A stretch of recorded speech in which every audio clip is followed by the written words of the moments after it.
નમસ્કાર ખેડૂત મિત્રો. અત્યારે આપણે બગસરા તાલુકામાં બગસરા ગામમાં ખેડૂત મિત્રની મુલાકાત આવેલા છે. તો સૌપ્રથમ તેમનો પરિચય આપણે પૂછીએ. તમારું નામ જણાવો. મારું નામ ભરતભાઈ કાળુભાઈ બાપરિયા, તાલુકો બગસરા, જિલ્લો કરેલ. અત્યારે તમે આ મરચીનું વાવેતર કરેલું છે બરાબર, તો એના વિશે થોડી તમારા ખેડૂત મિત્રોને માહિતી આપો. મેં ટ્રીપ દ્વારા મરચીનું વાવેતર કરેલું છે. આજે આ પહેલું વર્ષ છે ને જીજીઆરસી માંથી ટ્રીપ વસાવી હતી અને મરચીનું વાવેતર કરેલું છે. અને આ મલ્ચિંગ દ્વારા કરેલું છે. આની અંદર ટપક પાથરેલી છે ને ઉપર મલ્ચિંગ કરેલું છે. તો એના ફાયદા શું થાય મલ્ચિંગ ને ટપક અંદર રાખી દો? એના ફાયદા બહુ સારા અને ઝાઝા છે.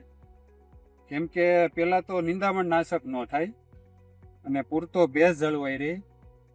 અને આપણે જે દવા કે કોઈ ખાતર પાણી દેવું હોય તો ડ્રીપમાં તમે સીધું દઈ શકો. ઓછું પાણી હોય તો એ વાવેતર તમે કરી શકો ડ્રીપ હોય તો.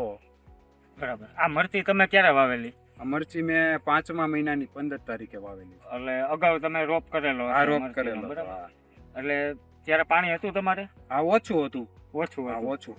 જો તમે રેડ પાતા હોય હા તો આટલા કેટલા વીઘાની મરચી છે? આ મારે 8 વીઘાની છે. તો રેડ પાતા હોત તો એટલી મરચી થાત કે નહીં? એટલી તો નો 2 વીઘાની થાય. 2 વીઘાની થાત ને? તો આ ડ્રીપ ના લીધે તમે 8 વીઘાની અગાઉ તમે વરસાદ પહેલા વાવેલી હતી બરાબર. તો અત્યારે કઈ અવસ્થાએ મરચી ને કેટલા ટાઈમમાં આમાં ફળ કે મરચી આવવા માંડશે? અત્યારે હવે હાર્વેસ્ટિંગની તૈયારી છે અને મરચી સારી છે. મરચાઈ લાગી ગયા છે. બરાબર. જો ખેડૂત ભાઈઓને બતાવો અહીંયા વિડીયો દરેક ઝૂમ કરો. આ ટૂંકમાં ઓલી સુરતી મરચી છે ને? હાઈવેજ કંપનીનું ગૌરી છે. હા. મરચાઈ લાગી ગયા છે અને હાર્વેસ્ટિંગની હવે તૈયારી છે. બરાબર. હવે અઠવાડિયામાં ધીમે ધીમે ચાલુ કરવું છે હાર્વેસ્ટિંગ. બરાબર. તો આના તમે બજાર ભાવે સારા? આ બજાર ભાવે સારા પડશે. બરાબર. તો અમારા બીજા ખેડૂત ભાઈઓને તમારી શું ભલામણ છે? હા, મારે તો ખેડૂત ભાઈઓને એવી નમ્ર વિનંતી છે કે ડ્રીપ તમે વસાવો તો તમને બહુ ફાયદો સારો થાય. અને ડ્રીપ તમારે કોઈ પણ પાકમાં ચાલે, એવું નહીં શાકભાજીમાં.